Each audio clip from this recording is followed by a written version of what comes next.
마태복음 27장 또 예수의 제자라라는 제목으로 어제 이어서 말씀의 은혜를 나누고자 합니다. 어제 새벽 예배의 첫 시간에는 예수님의 죽음 후 부활 있기까지 제일 먼저 있었던 일이 성경의 말씀대로 하면 이에 성소휘장 위로부터 아래까지 찢어져 둘이 됐음을 우리가 알 수가 있었습니다. 즉 성소휘장이 찢어졌다는 것은 이제 누구나 예수 그리스도의 십자가 보혈의 피를 힘입어 하나님께 담대히 나아갈 담력을 얻게 되고 하나님 앞에 나아가 부르짖고 간구하며 용서함을 받을 수 있음을 알게 되는 것이죠. 또한 땅이 진동하며 바위가 터졌다라고 말씀하게 되고 또한 그 일어날 일들을 보고 그러나 계시나 그 다음에 지금 예수님께 십자가에 달려 죽으시는 모습이나 그의 고백이라 그 모든 것을 그대로 다 흡수하여 하나님의 아들이라 고백하고 있는 로마의 군병들의 고백을 우리가 어저께 살펴볼 수가 있었습니다. 이제 오늘 새벽 예배 때는 두 번째 시간으로 이제 예수님께 죽으신 후 부활이기까지 무엇던 일이 있었는지 두 번째 시간을 우리가 함께 나누고자 하는데 오늘은 아리마대 사람 요셉을 통하여 우리가 은혜를 나누고자 합니다. 오늘 본문 57절의 시작 말씀을 한번 보면 저물었을 때 아리마대 부자 요셉이라 하는 사람이 왔으니 그도 예수의 제자라라고 말씀으로 시작하고 있습니다. 이 아리마대 사람, 이 요셉에 대한 인물에 대한 배경이 나오는데 첫째는 그가 부자라고 말하고 두 번째는 예수의 제자라고 말하고 있는 것을 보게 됩니다. 부자이면서 예수님의 제자라고 말하고 있는 이 요셉이라는 사람이 그 다음 절에 보면 놀라운 말씀이 나오는데 우리 한번 58절 말씀을 한번 읽어보겠습니다. 시작. 빌라도에게 가서 예수의 시체를 달라 하니 이에 빌라도가 내주라 명령하기를. 빌라도에게 가서 빌라도가 누굽니까? 유대 식민 지배하고 있는 총독입니다. 유대를 전체 관할하고 있는 로마의 총독에게 가서 그 빌라도에 가서 예수의 시체를 달라고 하고 있습니다. 예수님의 시체를 달라는 것은 두 번째고 우리가 먼저 놀라야 될 것은 무엇이냐면 이 요셉이 빌라도 총독을 만나고 있다는 사실을 여러분 주목해야 됩니다. 여러분 아셔야 될 것이 이것이 쉬운 것이 아닙니다. 일반적으로 유대 통독을 아무나 만날 수 있지 않다는 사실을 여러분 기억하셔야 됩니다. 일반 평민이 가서 내가 총독을 좀 만나겠다 하면 어느 누구도 만날 수가 없습니다. 그 자리에서 어쩌면 몽둥이 찜질을 당할지도 모르고 미친 사람 취급을 당할 수도 있으며 심지어 그 자리에서 목이 달아날 수도 있습니다. 그런데 이 요셉이라는 사람이 지금 빌라도를 만나고 있습니다. 이 빌라도를 만날 수 있는 이유가 뭡니까? 예수의 제자이기 때문에 그렇지가 않죠. 이 빌라도 총독을 만날 수 있었던 근거가 무엇입니까? 부자이기 때문에 역시 그것도 핵심이 아닙니다. 이 예민한 시기에 빌라도 총독이 이 사람을 만날 수 있던 근거는 하나밖에 없습니다. 다른 성경에 다른 복음서에 나오지만 이 요셉의 신분이 산헤드린 공회원의 의원이기 때문에 그렇습니다. 아무나 만날 수 있는 것이 아닙니다. 오늘날 따지면 국회의원과 같은 신분을 가진 사람이기 때문에 그렇기 때문에 유대 총독을 만날 수가 있었고 그 총독 앞에 요구할 수가 있었던 것입니다. 우리가 성경을 읽을 때 그냥 뭐 쉽게 아니요.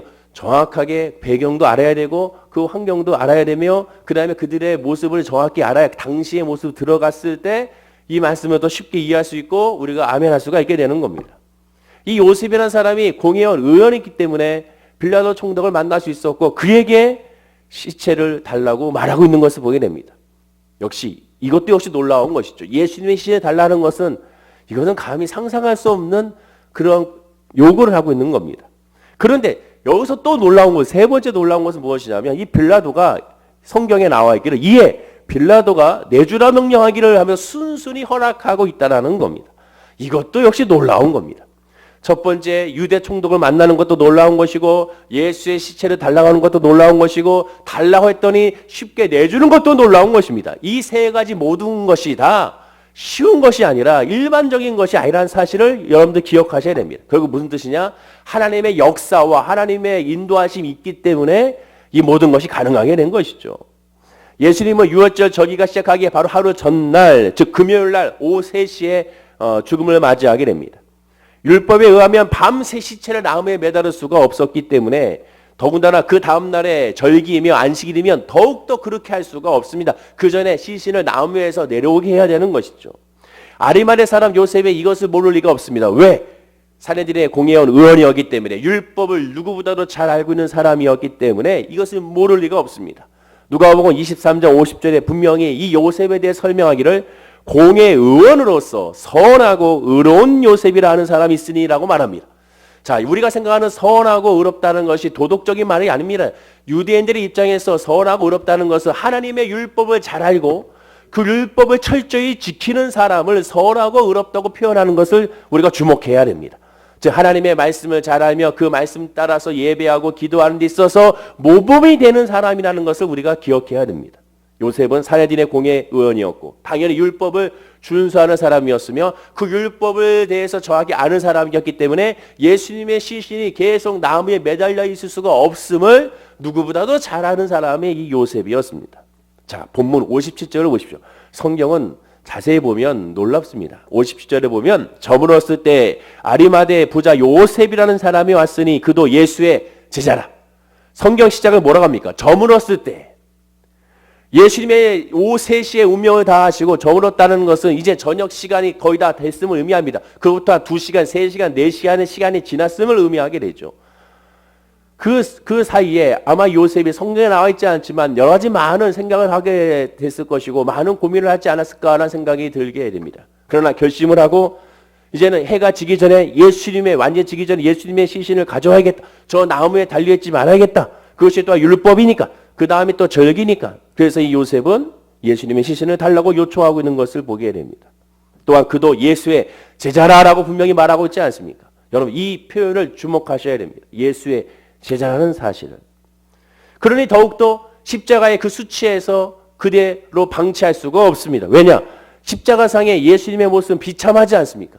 발가벗겨진 몸 가운데 모든 것을 드러난 상태에서 또한 채찍을 맞으시고 머리에 면류관을 쓰시고 수많은 또한 구타를 당하시며 또한 멸시와 모욕을 당하시고 더군다나 성경 요한복음 19장 33절 34절에 보면 예수께서 이르러서는 이미 죽으신 것을 보고 다리를 꺾지 아니하고 그중 한 군인이 창으로 옆구리를 찌르니 곧 피와 물이 나왔다라고 말합니다. 한 군인이 창으로 옆구리를 찌르서 피와 물이 나올 정도로 온 시신은 그 육신은 완전히 처참한 비참한 지경에 있음을 우리가 확인할 수가 있게 됩니다. 이렇게 비참한 예수님의 시신을 그 자리에 그대로 둘 수가 없음을 요셉은 알게 됐던 것이죠. 그래서 죽은 예수 그리스도를 요셉에게 빌라도가 내주게 됩니다. 자, 그렇다면 우리가 주목할 것은 왜 빌라도가 예수의 시신을 이 요셉에게 주었는지를 여러분 생각해야 됩니다. 역시 이것도 굉장히 이례적인 사건인 것을 우리가 알아야 됩니다. 십자가 형벌을 받았다는 것은 로마에게 있어서는 반역자에게 해당하는 그런 처참한 형벌이며 십자가 형벌을 가했다는 것은 그 시신이 모든 사람들에게 보임으로 말미암아 경각심을 주고 반항을 일어나지 않게 하며 모든 사람들이 죄를 짓지 않게 하는 그런 일벌법계로서 그들에게 보여주고자 하는 본보기로 삼고자 하는 것 십자가 형벌입니다. 그리고 십자가 형벌을 통하여 거기서 아예 썩어지게 내버려 두는 것이 로마의 십자가 처형의 핵심입니다. 그런데 그 시신을 내놓겠다는 것은 이거는 굉장히 이례적인 사건이라 할 수가 있게 되는 것이죠. 그럼 왜 그렇게 했을까? 빌라도의 말에 그 답을 찾아볼 수가 있습니다. 마태복음에 나와 있지 않지만 요한복음 19장 6절에 이런 말씀이 있습니다. 대제사장들과 아랫사람들이 예수를 보고 소리질러 이르되 십자가에 못 박으소서 십자가에 못 박으소서 하는지라. 빌라도가 이르되 너희가 친히 데려다가 십자가에 못 박으라. 나는 그에게서 죄를 찾지 못하였노라 라고 말합니다. 나는 그에게서 죄를 찾지 못했다. 즉 예수에게 나는 죄를 찾지 못하겠다. 예수는 죄가 없다. 예수는 죄가 없다라는 것을 이 빌라도가 알고 있었습니다. 그리고 예수가 죄가 없다는 사실에 대하여 그들에게도 말하고 있는 것을 보게 됩니다.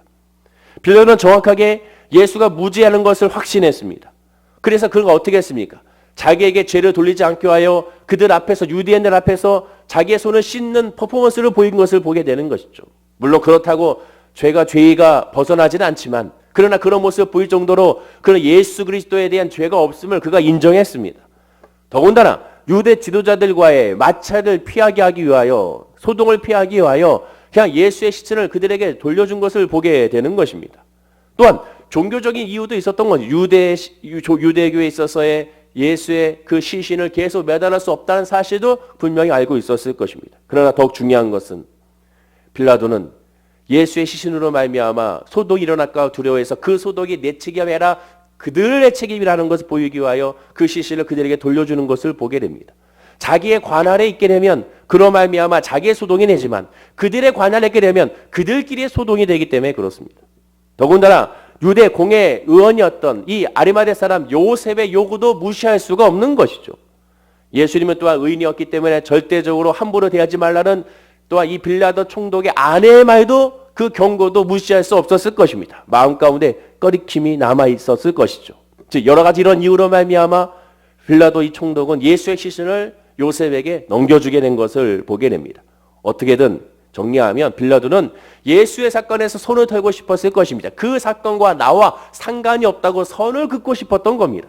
그 증거가 성경에 또 나와 있습니다. 오늘 본문의 65절에 보면 빌라도가 이르되 너희에게 경비병이 있으니 가서 힘대로 굳게 지키라 라고 말합니다. 즉 대제사장이 시신이 도난당할까 염려하여 로마의 병사들을 통하여 그 시신을 지켜달라는 겁니다. 무덤을 지켜달라고 요청합니다. 그러자 대제사장의 요청에 짜증을 내잖아요. 너희에게도 경비병이 있으니 가서 너희들이 힘써 지키라 라고 외치고 있는 것을 보게 됩니다. 무슨 뜻입니까? 나는 더 이상 예수와 관여하지 않겠다. 예수의 죽음과 예수의 시신에 대하여 예수의 소문에 대하여 나는 관여하지 않겠다. 한마디로 예수의 문제로 골치가 아팠던 겁니다. 그는 이것에 선을 긋고 싶었던 것이죠. 오늘 이 본문을 보면 이 예수님의 십자가의 모습을 보면서 우리는 두 종류의 사람으로 나눌 수 있음을 보게 됩니다. 오늘 본문에 보더라도 딱 두 종류로 나눠져요. 첫째 종류는 예수를 하나님의 아들로 인정하지 않는 사람. 즉 유대인들은 예수를 이단이라고 여겼고 또 죽여야 될 사람으로 여겼습니다. 예수를 인정하지 않는 사람, 하나님 아들을 인정하지 않는 사람. 두 번째는 로마의 군병과 여인들과 이 요셉과 같이 예수를 하나님의 아들로 인정한 사람. 십자가를 바라보면서 예수를 인정한 사람과 예수를 인정하지 않는 사람, 이 두 종류로 쫙 나눠지는 것을 보게 됩니다. 그리고 또한 오늘 본문을 잘 살펴보면 이 두 종류에서 다시 세 종류로 나눠지는 것을 보게 됩니다. 세 종류는 어떻게 되냐? 첫째는 불신자죠. 누구의 모습을 통하여? 빌라도 총독의 모습을 통하여 불신자들의 전형적인 모습을 살펴볼 수가 있습니다. 빌라도는 어떻습니까? 예수 시체를 순순히 내줄 만큼 예수가 범상치 않다는 것을 인정합니다. 내가 유대인의 왕이냐라고 말하면서 기적에 대해서 물어보면서 예수에 대한 신비로운 능력을 인정하고 있고 궁금하게 여기고 있습니다. 이 사람은 보통 사람이 아니라는 것과 가지는 인정하고 있습니다. 하나님의 선지자일 가능성도 분명히 여겼을 것입니다. 그러나 관심은 거기까지입니다. 더 이상 나가지 않습니다. 세상에서도 마찬가지입니다. 세상 사람들 가운데 완전한 무신론자는 있을 수가 없습니다. 생각보다 드뭅니다. 완전한 무신론자는 사실 많지가 않습니다. 신이 대체로 있는지 없는지 모르겠다는 것이 대부분의 불신자들과 무신론자들의 생각입니다. 설령 신이 있다 하더라도 나의 삶과 나의 인생에는 관여할 수 없고 개입하지 않는다고 영향을 주지 않는다고 믿는 사람들이 대부분입니다. 그런데도 불구하고 왠지 꺼리직하기 때문에 고사 지낼 때나 어떤 미신적인 행위를 할 때 그 행위를 꼭 행하는 것을 보게 됩니다. 믿지는 않지만 행하는 것이 왜? 내 마음 가운데 꺼리킴이 있기 때문에 그렇습니다. 당연히 그러죠. 하나님은 영적인 존재로 사람을 지으시고 창조하셨기 때문에 그렇습니다.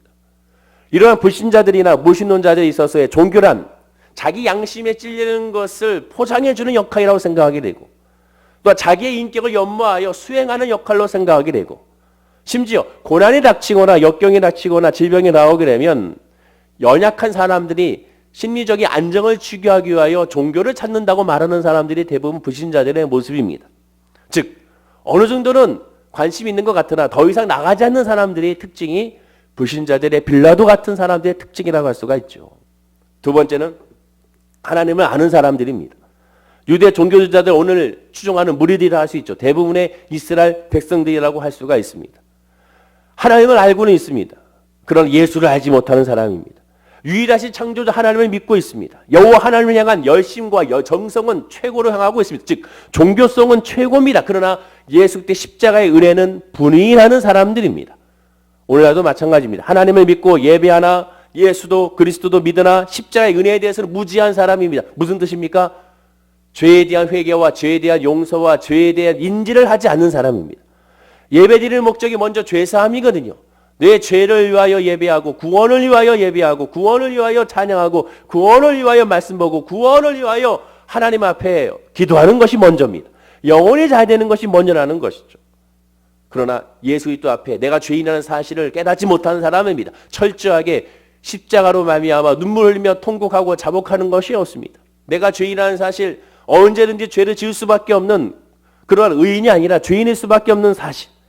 그리고 언제든지 죽어 마땅한 존재라는 사실. 언제든지 세상의 유혹과 시험과 환난에 흔들릴 수밖에 없는 사실. 언제든지 예수를 배반할 수밖에 없는 그러한 연약한 욕심의 인간이며 마음이 하나님의 두기를 싫어하는 사람이라는 것을 인정하지 않는 그런 모습을 보이게 되는 것이죠.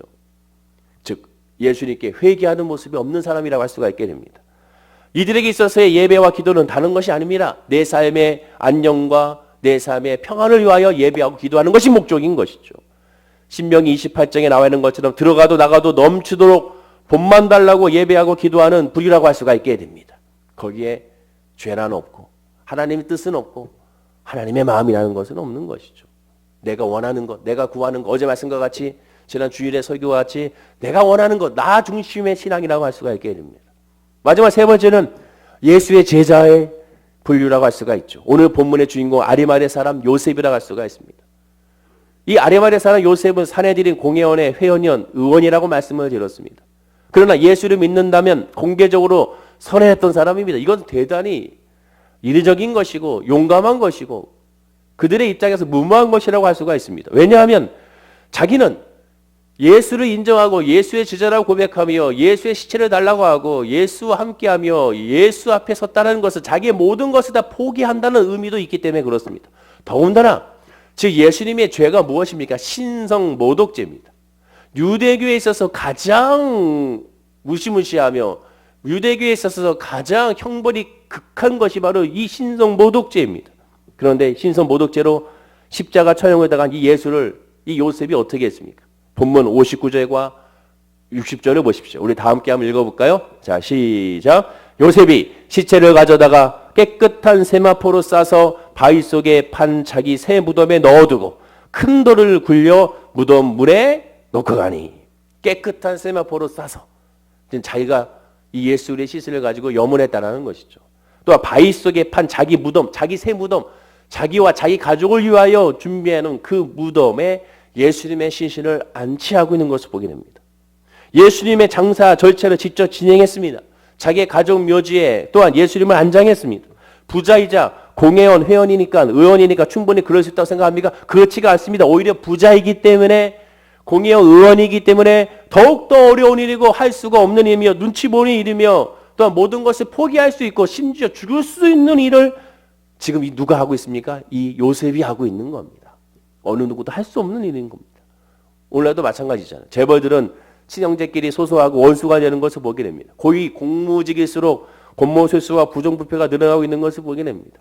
부자이기 때문에 돈이 있으니까 할 수 있다? 아닙니다. 오히려 더 못할 수가 있고 의원이기 때문에 할 수 있다? 의원이기 때문에 더 못할 수가 있음을 우리는 알아야 됩니다. 모든 것을 포기할 수 있고 내려놓을 수 있고 심지어 자기의 가족, 자녀까지도 영향을 끼칠 수가 있기 때문에 그렇습니다. 지난 주일과 어저께 말씀과 같이 자기 중심과 자기 가족 중심으로 살아가는 것이 인간의 모습인데 지금 요셉은 자기와 자기 가족을 내려놓는 그런 모습을 보이고 있음을 주목하셔야 한다는 겁니다. 요셉은 성경에 언제 깨닫는지를 알 수 없으나 깨달았습니다. 예수가 하나님의 아들이라는 것을, 예수가 메시아라는 것을, 예수 그리스도가 바로 나의 구원자라는 것을 요셉은 분명히 깨달았습니다. 그 깨달았기 때문에 행동으로 담대하게 옮길 수가 있었던 겁니다. 자, 그런데 놀랍게도 저도 참 부끄럽게도 목사긴 한데 이 말씀 준비하다가 새삼스럽게 다시 깨닫는 것이 바로 이겁니다. 지금 이 예수님의 장사를 준비하고 있는 사람이 예수님의 장사를 하고 있는 사람이 요셉만은 아니었다는 겁니다. 제가 거기서 큰 위로를 받고 거기서 큰 은혜를 받았습니다. 성경에 봤더니 요셉 혼자 예수님의 장례를 치는 것이 아니었습니다. 그와 함께하는 사람이 있었어요. 누구냐? 요한복음 19장 39절입니다. 우리 다 함께 한번 읽어볼까요? 자, 시작. 일찍이 예수께 밤에 찾아왔던 니고데모도 모략과 침향 섞은 것을 100리트라쯤 가지고 온지라.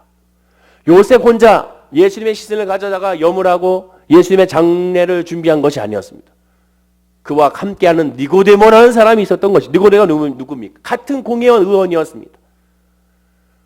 요셉 혼자 한 것이 아닙니다. 같은 의인이 있었습니다. 같은 믿음의 사람이 있어서 같이 동조하고 있는 사람이 있었습니다. 믿음이란 결코 혼자가 아니라는 것이죠. 혼자 있는 것 같지만, 나 혼자 싸우고 있는 것 같지만 누군가가 나를 위해 기도하고 있습니다. 물론 성령님께서 기도하고 있고 또 하나님께서는 같은 사람을 붙여주시는, 즉 그루터기를 남겨주셔서 인도하신 하나님의 역사를 발견할 수가 있게 됩니다. 모략과 침향, 100리트라, 즉 100근쯤을 가지고 와서 예수님의 장사를 준비하고 있습니다. 역시 니고데모도 사람들의 눈치를 본 것이 아닙니다. 처음에는 사람들의 눈치를 보고 영생에 대하여, 구원에 대하여 예수님께 밤중에 찾아왔던 사람이었습니다. 그러나 이제는 사람의 눈치를 보지 아니하고 담대하게 예수님의 시선을 가져다가 예수님과 함께 장사를 지내고 있는 그런 니고데모의 모습을 살펴볼 수가 있습니다. 누가복음 23장 51절에 이 요셉에 대하여 성경은 이렇게 분명히 말합니다. 우리 한번 읽어볼까요? 화면과 함께 시작. 그들의 결의와 행사에 찬성하지 아니한 자라. 그는 유대인의 동네 아리마대 사람이요 하나님의 나라를 기다리는 자라. 그들의 결의에, 예수를 죽이라는 결의에 찬성하지 아니했던 사람. 니고데모도 마찬가지로 성경에 니고데모도 찬성하지 아니했던 사람이라고 나와 있습니다. 그런 유대인의 동네 아리마대 사람이 하나님의 나라를 기다리는 사람이다. 하나님의 나라를 기다린다는 무엇입니까? 하나님의 통치입니다. 내 삶을 살아가는 것이 아니라 주님의 뜻대로 삶을 살고자 하는 사람이 하나님의 나라를 기다리는 사람입니다. 그의 나라와 그 일을 구하라고 그랬지 않습니까? 하나님의 나라를 구하는 것은 하나님의 통치를 구하는 겁니다. 내 뜻대로 살아가는 것이 아니라 주님 뜻대로 살기로 작정한 사람입니다. 그러니까 하나님의 뜻대로 살려고 하니까 당연히 주님의 뜻대로 행하기 위하여 사람의 눈치를 보는 것이 아니라 담대하게 빌라도에 가서 예수의 시신을 달라고 하고 남들이 보든 안 보든 상관없이 예수님을 염을하고 장사를 준비하며 자기 무덤에 예수님을 안장하고 있는 것을 보게 됩니다. 자기의 모든 것을 다 포기할지라도, 자기의 모든 것을 내놓을지라도 이것을 감당하게 되죠. 아까 제가 처음에 오늘 설교의 제목처럼 예수의 제자라고 말하고 있습니다. 예수의 제자. 예수의 제자라는 것이 무엇입니까? 예수님을 따르는 사람이잖아요. 예수님의 뜻을 따르는 사람이잖아요. 예수님께서 뭐라고 말씀했습니까? 나를 따라오려거든 자기 십자가를 지고, 즉 자기를 부인하고 자기 십자가 지고 나를 따라오라고 했습니다. 지금 이 요셉이 그런 사람이었습니다. 진짜 예수의 제자의 모습이 무엇인지를 그대로 보여주고 있는 겁니다. 자기를 부인하고 자기 십자가를 지고 지금 따라가고 있는 겁니다. 모든 것을 다 포기하고, 모든 것이 없어져도, 모든 것이 다 앗아가도, 심지어 죽을 수 있어도 그 신앙만큼은 주님의 뜻을, 옳음을 믿고 행하고 있는 이 요셉의 모습을, 니고데모의 모습을 우리가 살펴볼 수가 있게 됩니다. 진짜 제자란 바로 이러한 모습이 있어야 한다는 것이죠.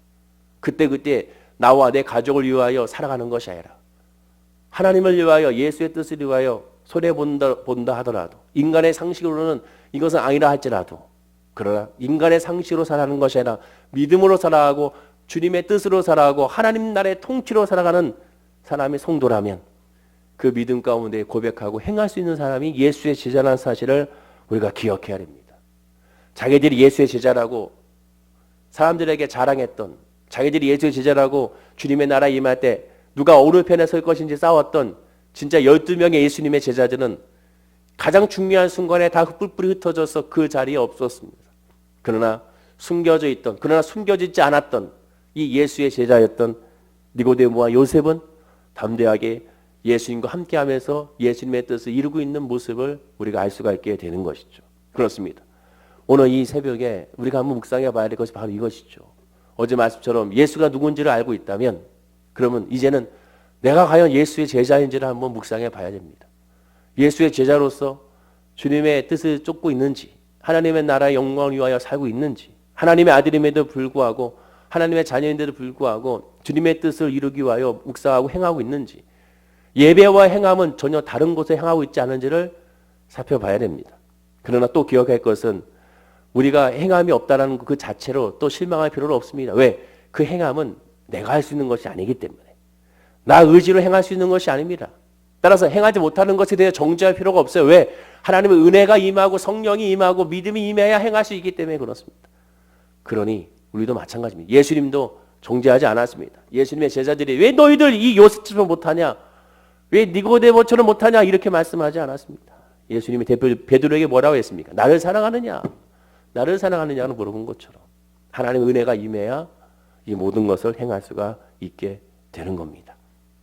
이 새벽에 요셉 그도 예수의 제자라고 했는데 과연 나도 예수의 제자인지를 한번 묵상하고, 그리고 그렇지 못한다면 하나님의 성령을 구하고 믿음을 구해서 결정적인 순간에 주님의 뜻을 쫓고 하나님의 말씀으로 살아가는 나의 모습이 되게 달로 기도하고 간구하는, 그리고 그로 말미암아 어떠한 문제와 아픔과 상처가 있어도 담대하게 이겨나가는 이런 코로나19 사태 이런 상황에 더욱더 믿음으로 하나님을 선택하고 하나님을 바라는 이 순간에 세상으로 선택하는 것이 아니라 나와 내 가족을 선택하는 것이 아니라 주님의 뜻이 무엇인지를 묵상하고 주님의 뜻을 선택할 수 있는 우리의 모습이 되게 달라고 기도하는 우리 모든 성도님들이 되어야 될 줄로 믿습니다. 그럼 반드시 놀라운 하나님의 은혜가 우리 삶 가운데 이루어지게 될 줄로 믿습니다. 기도하겠습니다. 아버지 하나님 감사합니다. 요셉 그도 예수의 제자입니다. 니고데모 역시 그도 예수의 제자입니다. 그러나 지금 나는 예수의 제자인가요? 또한 나는 과연 예수님의 뜻을 쫓는 하나님의 나라를 기다리는 자라고 할 수가 있을지 이 시간에 묵상하게 됩니다. 내가 만약 그 자리에 있었으면 분명히 다른 제자들처럼 주님을 떠났을 것이며 도망쳤을 것입니다. 그러니 나에게는 믿음이 필요합니다. 우리 성도님들에게는 믿음이 필요합니다. 이 코로나19로 말미암아 힘들어하는 모든 성도님들에게 하나님의 믿음이 필요합니다. 하나님의 은혜가 필요합니다. 믿음으로 살아가게 하시고 주의 말씀으로 살아가게 하시고 예수의 제자 사실을 인지하고 성령 안에서 주님을 따라가는 믿음이 우리의 신앙 가운데 있게 하여 주옵소서. 자기를 부인하고 자기 십자가를 지고 예수를 묵묵히 따라갈 때 하나님의 놀라운 은혜와 하나님의 섭리가 우리의 삶 가운데 이루어짐을 고백하게 하여 주옵소서. 감사와 찬송을 주께 드리며 예수님의 이름으로 기도드립니다. 아멘.